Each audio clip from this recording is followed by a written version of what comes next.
Yeah, so kind of turning the page to our game coverage from last week. I know the first half of the week kind of was cruddy weather, so we weren't able to get out. But on Thursday, Hammett and Tyler, you guys were both out. So what do you got on your games?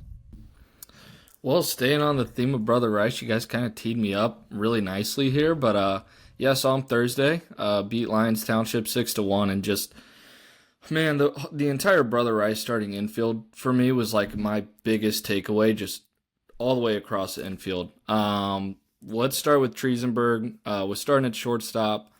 Super mature approach to his game. Like I just feel like the way he acts on the field is so mature and advanced beyond his years. If you watch that video that I posted on Twitter of his home run, like he hit the home run, it was like he didn't even care. Like the celebration was like, okay, I'll do the celebration. But he seems like a kid who doesn't want to, make it about him, more about the team. Like, hey, we hit that home run. It wasn't like me. I don't like the spotlight being on me.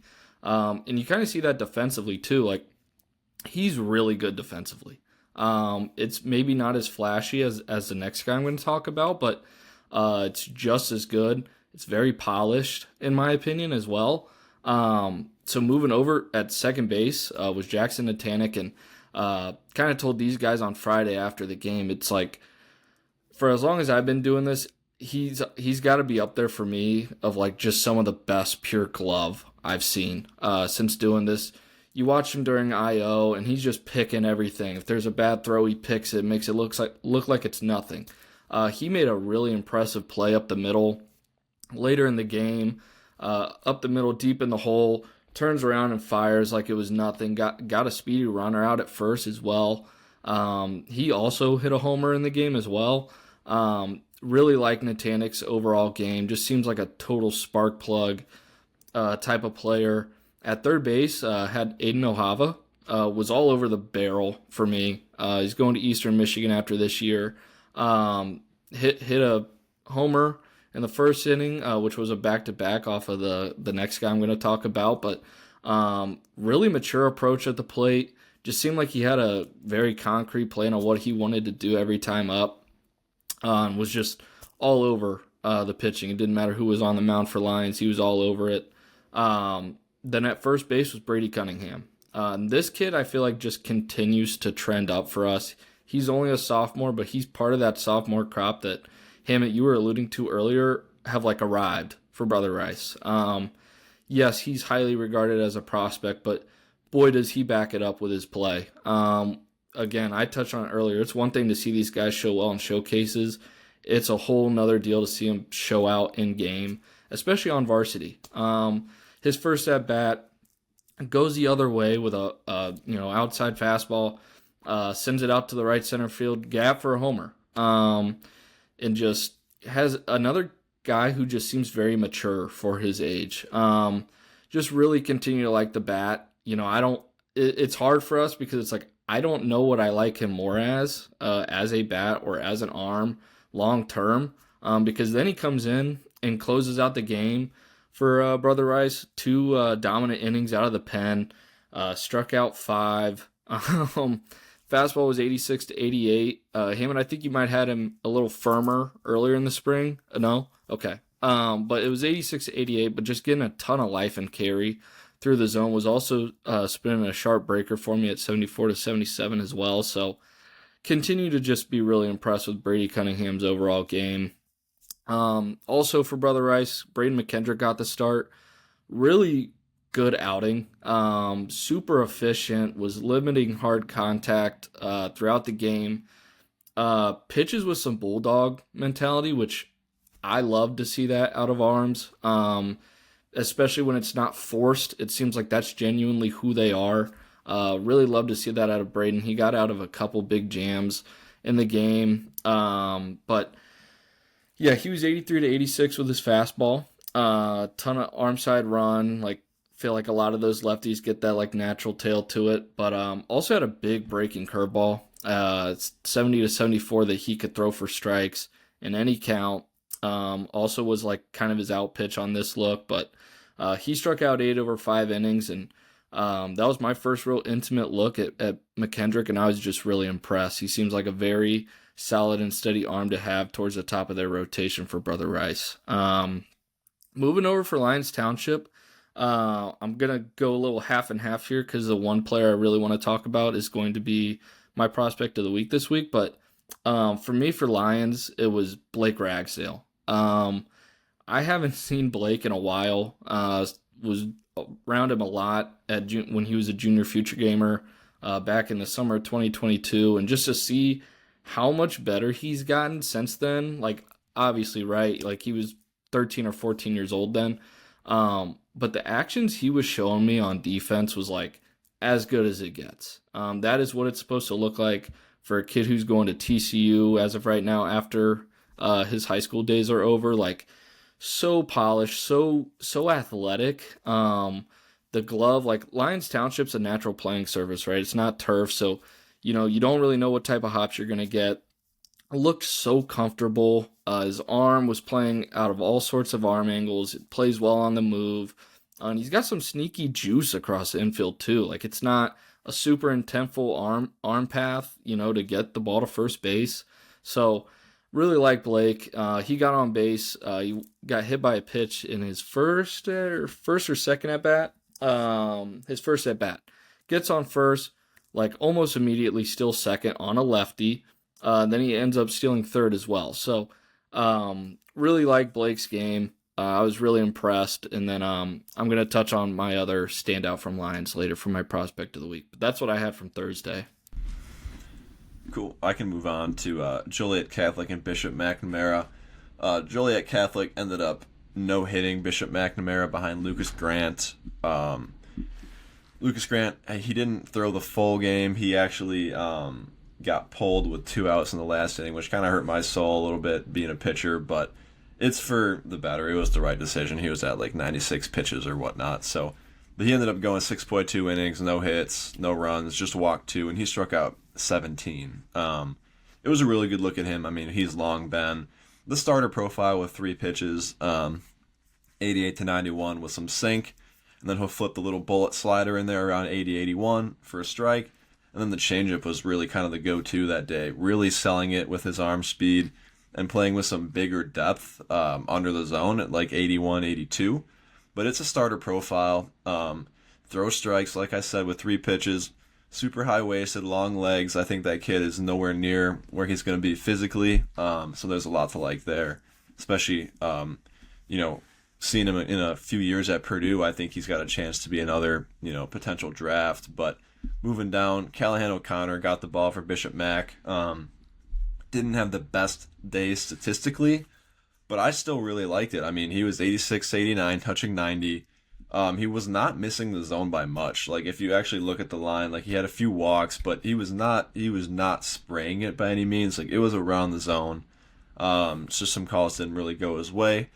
But he was around 78 to 80 with the slider. It was a good offering, solid offering, and then the changeup was a little firmer at 83, 84. But, I mean, he's every bit of 6'6", 6'7", super long levered with an easy operation. I think his best days are still ahead of him. And then moving back to JCA positionally, Lucas Simulik, I mean, he's just a guy that we've seen a lot this spring that we all really like. I mean, we're all big fans of the glove. And the thing with him is, like, the bat was always kind of a little bit behind. But at least to me, I feel like the bat is really starting to tick up. It's a lot more simpler at the plate. The timing's a lot better. He's able to stay on the breaking balls now. It was just a really good all-around look. And then Ian Campbell, who's also been one of their main arms on the year. He's a 2026. Apparently a big-time football recruit as well, like double-digit offers apparently. And he was on the barrel with a couple loud singles. So he's just like a freak athlete, which a lot of those JCA kids are, like those two-sport, like football, baseball guys. But yeah, Ian Campbell, another strong look at him. Yeah, and then one thing I forgot to mention too is that we had our guy Dane Poe down in Southern Illinois for Monday through Wednesday to catch up with some games. He saw number 12 Muscuda on Monday beat Belleville West 7-0. In that game, Austin Musso threw 5 2/3, struck out 13, walked 3, allowed no runs, and no runs and 1 hit.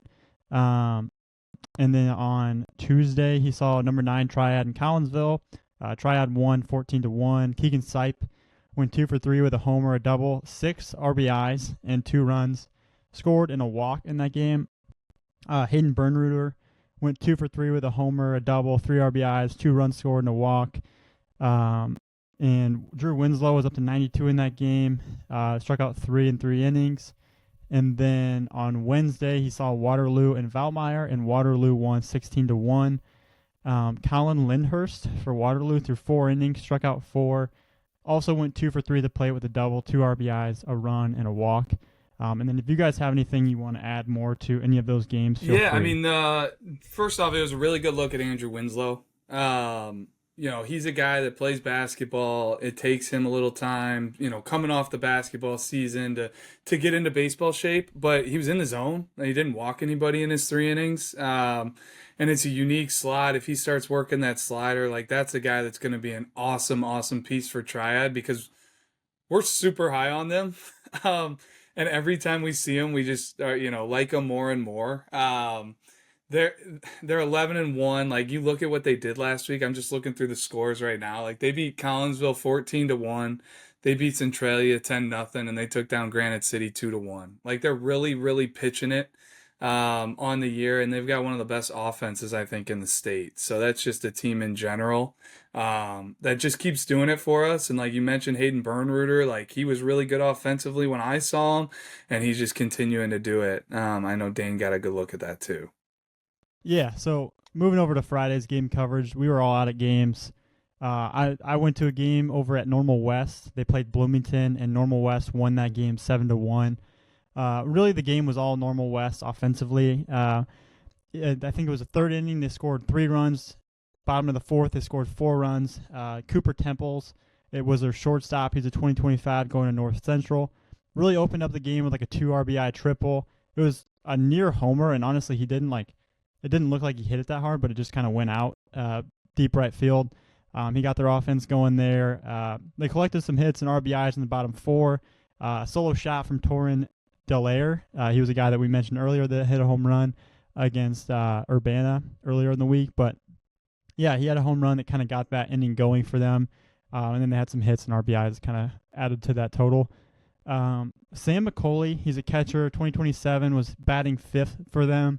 He looks the part behind the plate and behind the plate catching defensively, and then at the plate, right-handed hitter too. That he didn't really collect any hits, and I don't think the stat line's going to show much for him. But just I like the movement patterns for him at the plate.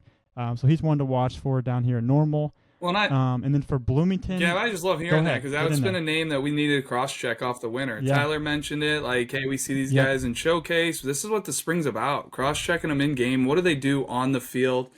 How do they compete? How do they look? How do they handle, a breaking ball or just handling pitchers, throughout the game if you're Sam McCauley being the catcher? So that I love that, that he kind of showed what we thought he was.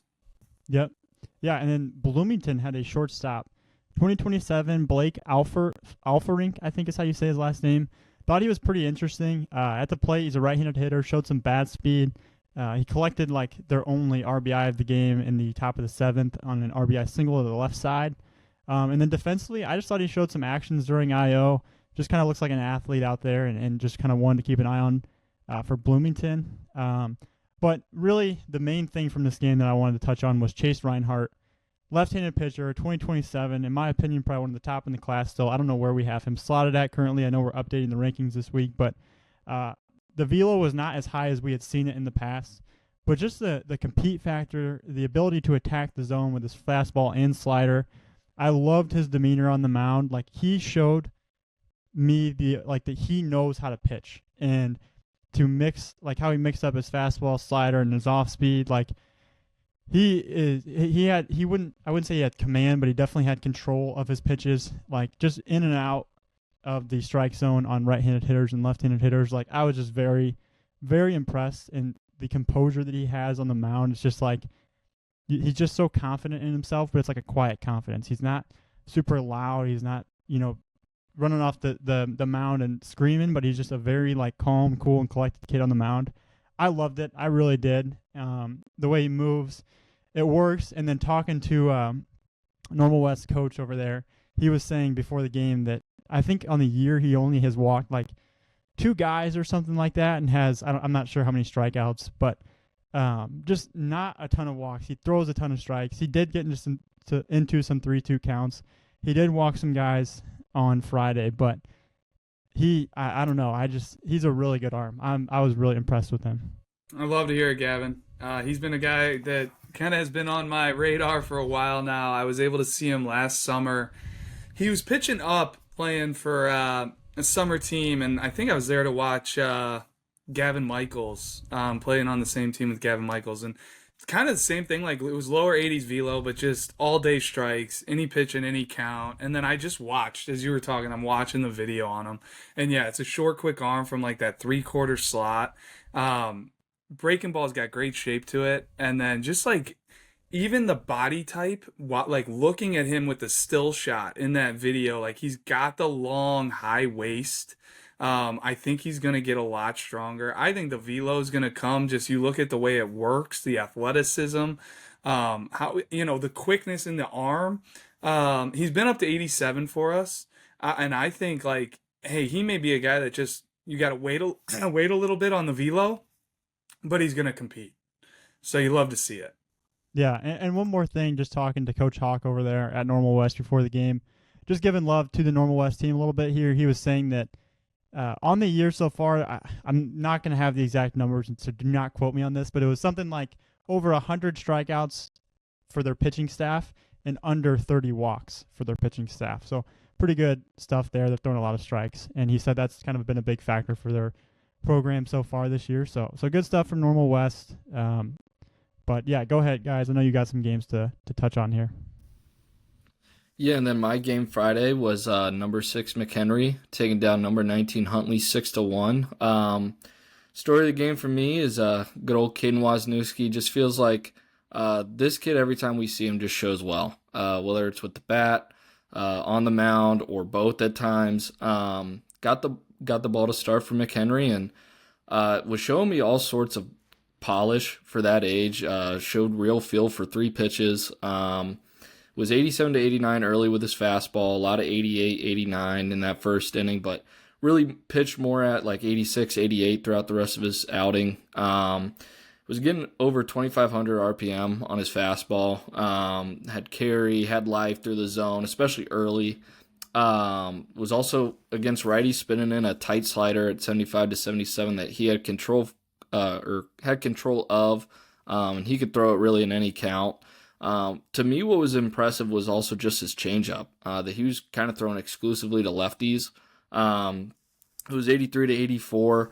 He would even front door it to those guys at times, which to me at that age is pretty impressive. But he had 9 strikeouts over 4 innings. I think another thing that really stands out with Caden is just his demeanor on the mound.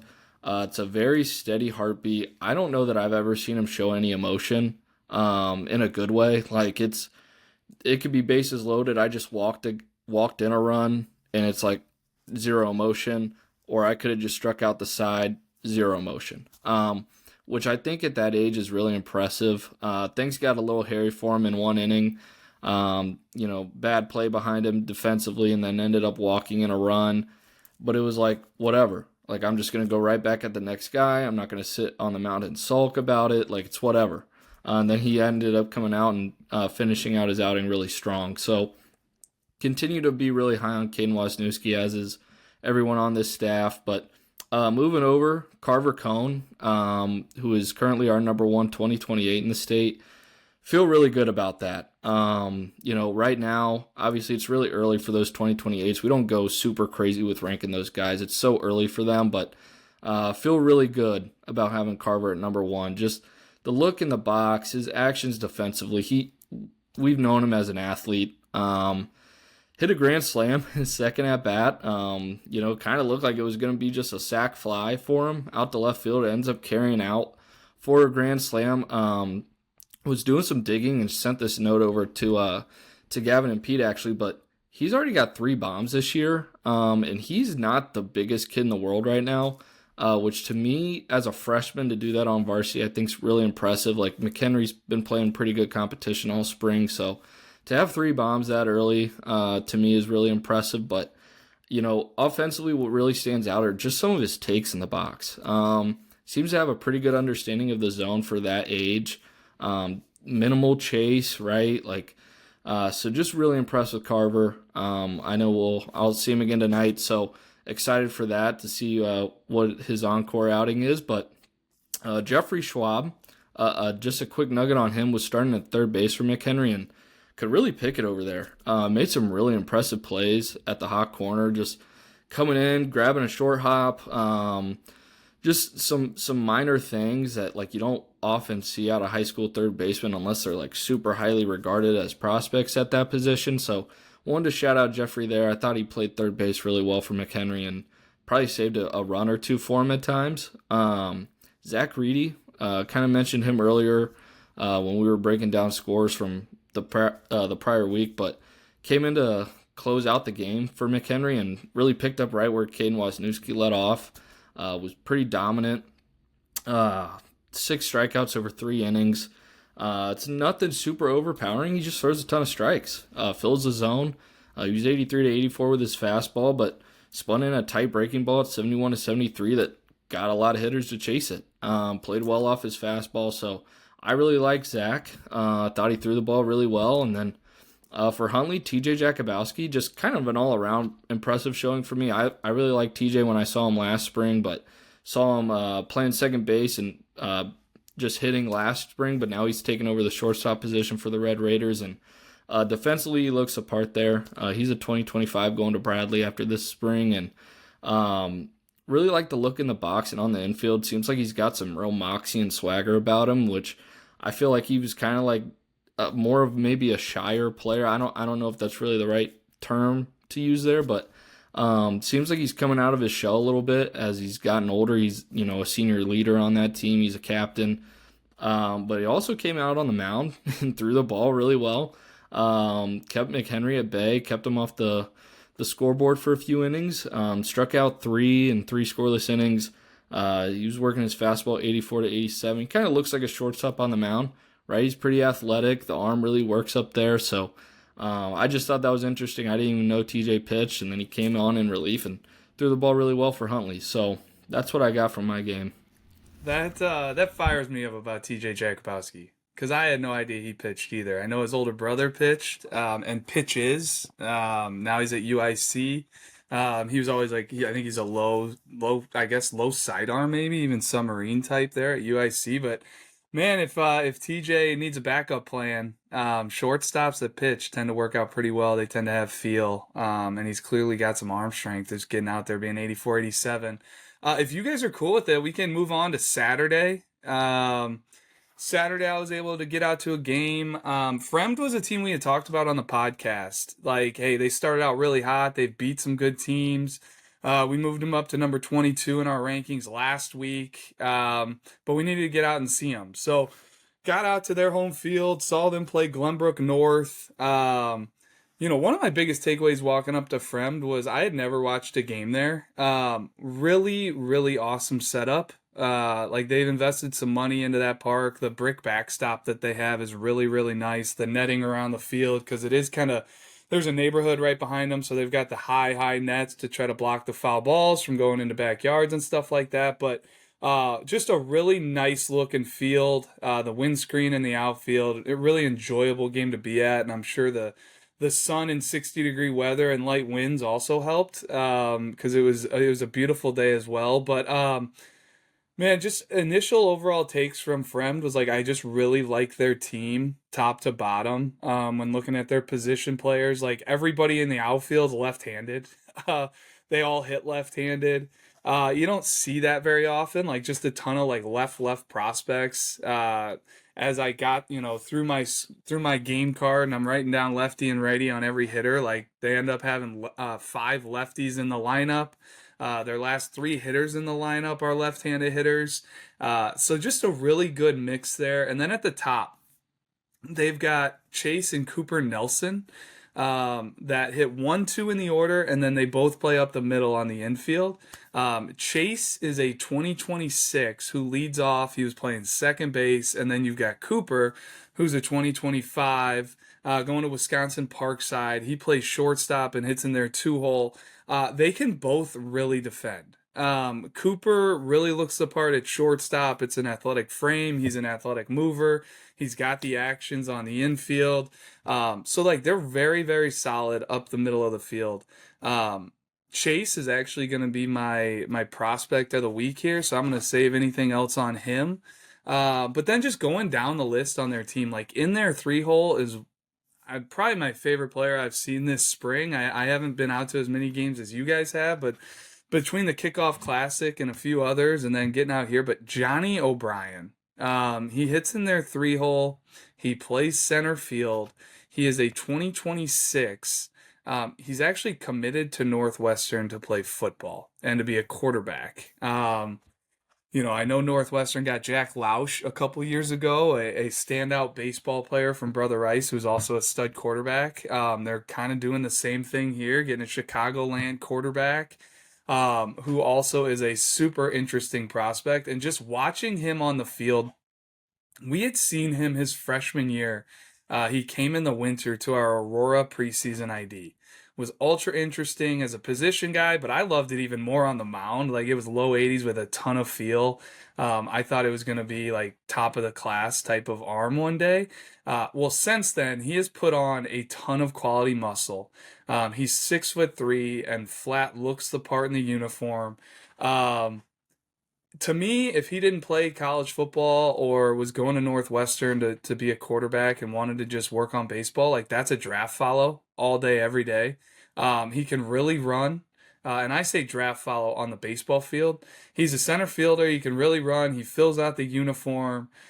There's bat speed for days at the plate. Like he was facing a lefty for Glenbrook North that was a little lighter velo and stayed on everything, took good swings, good takes. And then Glenbrook North actually went to Ethan Bass late in the game, so I got to see an at bat against Ethan Bass. And Bass was 88-90, and O'Brien took even better swings against the velo. Like it was almost like, all right, like now here we go. I've been waiting for this. Was all over the fastball. Fouled one off, singled the left, ran the bases really well, like stole a base, really good cut to the bag at first, rounding the bag on a double. You can actually see it in the video that we tweeted. But very, very in on him. And like just for Fremd as a team, Johnny, he's very focused on football. I think for him just coming out and playing baseball was a huge plus for Fremd.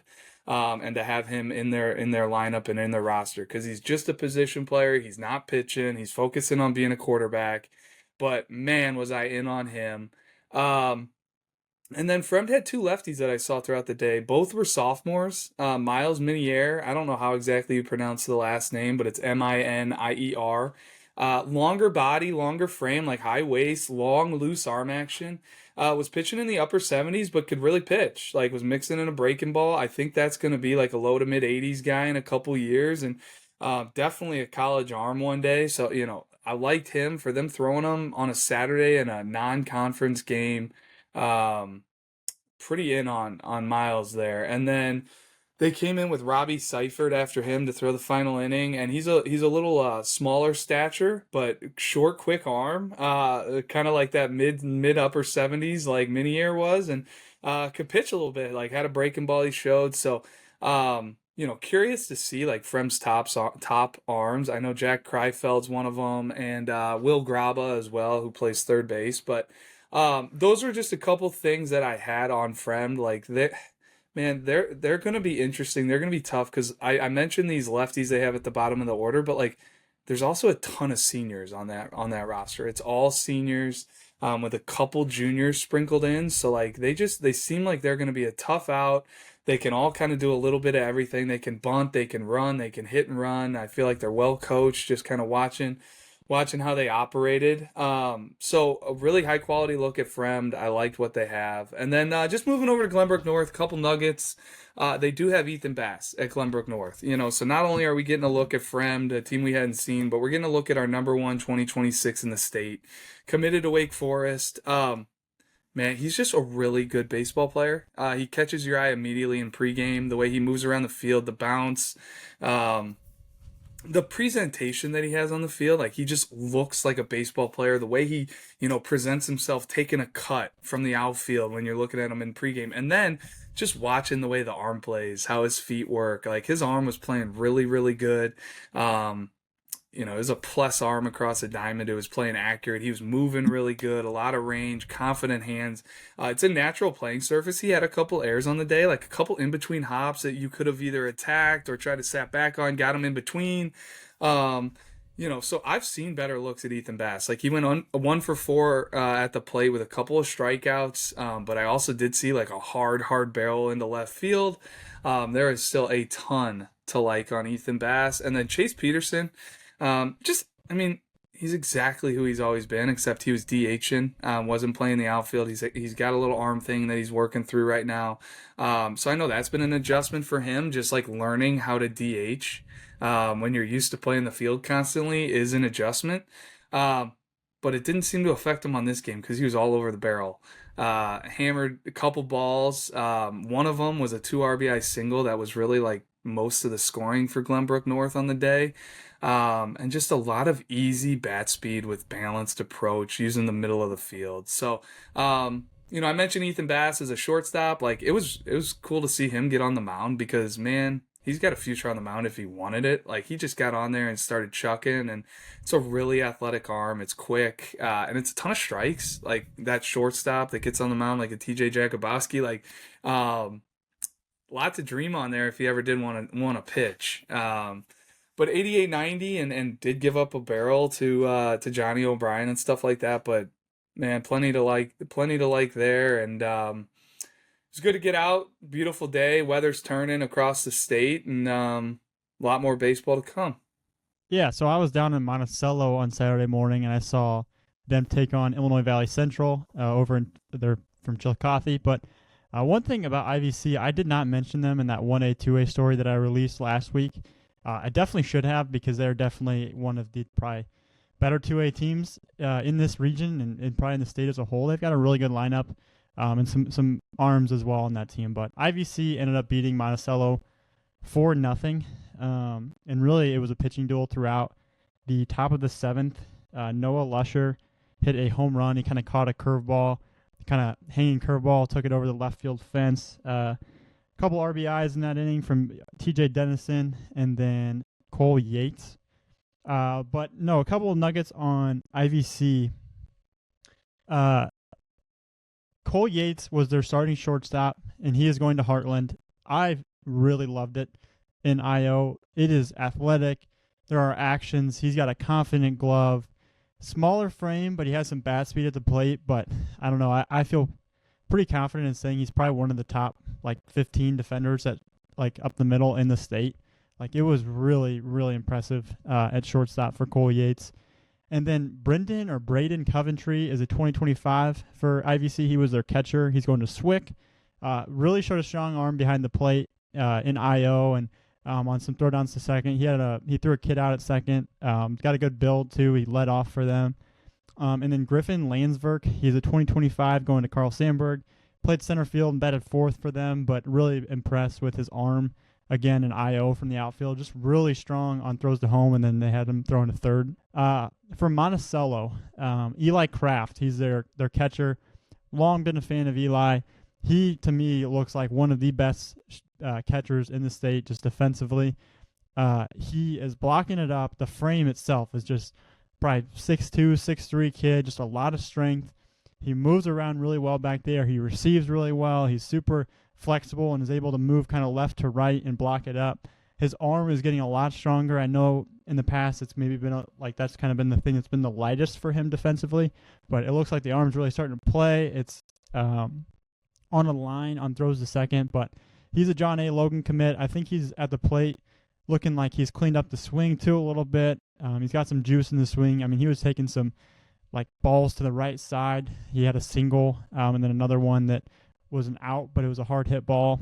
But then honestly, the big thing from the game, a lot of pro scouts I shouldn't say a lot, maybe 5-6 pro scouts at this game to check out Ike Young. There were reports that he was up to 97. In this look, he was up to 94, but he is a three-sport athlete, right-handed arm, committed to Illinois, and in my opinion, he's probably one of the state's best arms in that 2025 class. It was very impressive. The frame is like 6'2", 190 pounds now, but it is athletic. There's so much more room to come, and it was a quick arm, really easy, up to 94, sat low 90s, settled kind of 88 to 92, but the slider works in the low 80s. It was up to 85 in the first, and it is swing and miss, very sharp at times, has depth, and then he threw a couple change-ups in the game too at like the low 80s that had fade, but I mean, man, that kid, it was really impressive for me. I didn't really know what to expect going into it. I mean, I saw him last year, and I think he was up to maybe 91, 92 if I remember right, or maybe upper 80s. I can't remember exactly, but it was impressive. What I love about it, Gavin, it's just like every time we see him, he's better. You know, he just keeps getting better, and there's probably still so much more to come. The fact that he was a two-way guy forever, and I love to hear that, getting in there on Eli Kraft, that he's just continuing to tick up for you, because he just strikes me as, first off, a great guy, like a great kid, and then just a worker, like a guy that's going to just continue to grind himself into being a good player, and that's what it takes. So, no, those two things fired me up. Yeah, and one more thing I forgot to mention, Monticello's shortstop, Dawson Geistros, I think is how you say his last name. He's a 2027, hitting the two-hole, and just thought he was an interesting athlete from that team. I mean, they've got a lot of athletes down there, and at Monticello. Their facilities, too, are really, really nice. If you guys saw the picture from, like, our the initial tweet that I was at the game, like, it's an all-turf field. I know their football field looks really nice back there too. I think that's all turf. Softball, I believe, is all turf as well. Like, it's a great facility and great athletic complex they have down there in Monticello. And I know we've talked about that before. And St. Joe Ogden's another team in that area too. But just good stuff all around. Was glad I got to see them. And IVC actually had a uncommitted left-handed arm that I'm going to talk about later as my prospect of the week. So I will mention him later in the episode. You bring up Monticello's facility, and I think it's just something that I'm seeing across the state are these high schools that are really invested in their athletic facilities. Like, there are so many turf fields now, and just nice setups with more to come. Like, I know we recently saw Brother Rice, and they just got a full renovation on their turf, and there's more to come in other places. But that's just something great to see just around the state, are these baseball fields that are getting, a lot of money invested into. No, I know I was up in the Palatine area watching Fremd on Saturday, but Dane Poe was in Central Illinois. There was a little deal going on over at Williamsville High School, where Tremont played Williamsville in the morning, and then St. Joe Ogden played Tremont in a little afternoon get together there. Tremont beat Williamsville 7-1 in the morning. Brady Buth, it looked like, threw a complete game with 5 strikeouts, and then also went 2 for 3 at the play with a double RBI and 2 runs scored and a stolen base. Like, it sounded like it was just kind of the Brady Buth show, and he's going to North Central College.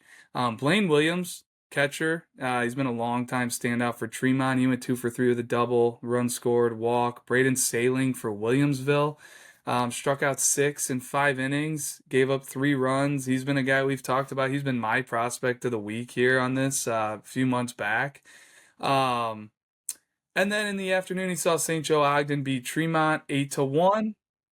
So kind of saw 2 one-sided affairs there. And St. Joe Ogden's, firmly on our follow list here as a team to watch. First off, they're always good, but they've just got a lot of pieces here. And it looked like Parker Fitch threw well for them.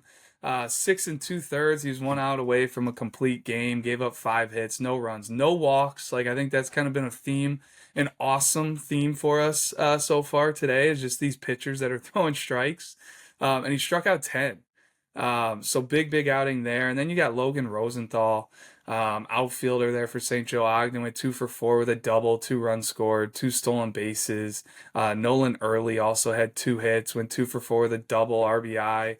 And then for Tremont, just a little standout there for Tremont. Josh Pappenhouse went 2 for 3 with a run scored, and he threw an inning and didn't give up a hit. And Brady Buth also had a hit in that game, as well as Blaine Williams. So Blaine Williams, Brady Buth, 2 good showings for Tremont. And we'll have more Dane Poe reports coming in the near future as well. And then I was out in Crystal Lake. I saw Crystal Lake Central take on Stevenson. Crystal Lake Central won 6-2, defending 3A state champs. I came away impressed with their squad. Initially, like right away, they took IO pretty early. James Draher, their senior shortstop, going to Whitewater. He's a left-handed hitter, hit leadoff for them, but I really, really liked the glove. It's left side of the infield at the next level. I think he could stick at shortstop. It's a strong arm. He showed range over his shoulder with a catch deep into left field. Got a good read on it. Showed some range. Then he also made a diving stop in the hole. And made a really impressive play with a strong throw across as well. But I was really in, the glove presentation, the footwork, everything looked right. And he's left-handed hitter at the top of that lineup. Compact left-handed swing with quick hands. I liked his at-bats on the day. Just a really impressive prospect that I did not know going into the day. So he's a really interesting name for me. And then Carter Kelly, he's their center fielder. He's going to McHenry County. He showed actions in the outfield as well with a strong arm. He had a hustle double. He was hitting 2-hole for him. He poked one down the line, was thinking two right out of the box, got to second, kind of was a spark plug for that inning, got them on the board in the bottom of the first inning. But then he hopped on the mound and closed it out. And he was 83 to 86 from the left side. And it was actually pretty interesting with the clean arm. That's an interesting two they got. I wouldn't be surprised if they let him pitch a little bit at McHenry as well. Then Rhett Osment, their third baseman, I'm actually going to pick him as my prospect of the week. He's uncommitted senior as far as I know right now. So moving down, Connor Gibber, he was in right field for him. He's a senior going to Ohio. He hit a homer, stood out with the bat. I mean, he's long levered with upside. That's kind of what we've known him to be for the past few years, but he was performing on the barrel. He had 2 hits on the day. So good to see him doing well. And then Wade Osment, a sophomore, really looks the part. Every bit of probably 6'3", long levered, ton of upside in the frame. He was in left field, hitting in the 5-hole. He took some really good at-bats on the day, was using the middle of the field, quick hands through the zone, was on the barrel. It was a good look at him. And then Connor Altergott, just another long levered upside kid to know. He's a right-handed hitter, a junior. Upside swing, he was on the barrel, just, an uncommitted name that stood out to me personally. And then they actually started a sophomore on the mound in Danny Adams. He threw 6 innings, scattered 9 hits with 1 earned run, didn't walk anybody, and struck out 4. And he was working in the low 80s with the fastball. He could pitch. He was keeping him off balance, mixing in a curveball. It was a really, really good game. Came away impressed with him. He's a good arm for them, especially only being a sophomore. And then moving over to Stevenson, Kosuke Sakamoto, he's a senior. He was kind of the story of the day for them offensively. He had 3 doubles. He was their leadoff hitter, left-handed hitter. Kind of a slappy, barrel control type, but he had 3 doubles, was taking great at-bats, could really control the bat, control the zone well as well. And then Frank Costable, he came out of the pen, and he was 89 to 91. Touching 92 with the fastball, showing a low 80s slider with some sweep, and then a mid 80s changeup that he was throwing with arm speed in the zone. I mean, he's just a freak athlete. He was taking some good at-bats as well. I mean, he's a right-handed hitter. It's a lot more cleaner than I remember it being. Last year it was a little raw. It was definitely more clean, a little more polished. But on the mound, I think that's where the future is going to be. I mean, he plays catch at 89 to 92. It's super easy. You watch his head, it's not moving at all through his release. It's super low effort. And he's also I think we had him at 90. Did we have him at 100 in a pull down? I can't remember how high we had him, but it was really impressive. And I know he's told us he's been triple digits for a pull down. I believe it was 98 or 99 is what we had him at, Pete. Okay. Well, in and of itself, that's super impressive. He's just a freak athlete. And I know he's been up to 103 or something is what he said his max pull down was, which is not surprising at all. Just watching the arm speed and the athleticism he has. But Yunus Hamade, he closed it out for Stevenson. I mean, he's every bit of 6'7". He's towers over you on the mound. It's long levered. It's easy. The fastball, I know when we got him on the track, man, it had some really impressive traits to it, like high spin. And he was 85 to 86 with a ton of extension, plays up with the extension and just the spin on it as well. And he was showing a low 70s curveball. But I think he's a really interesting arm, senior going to Kirkwood. So that's what I had on that, Gav.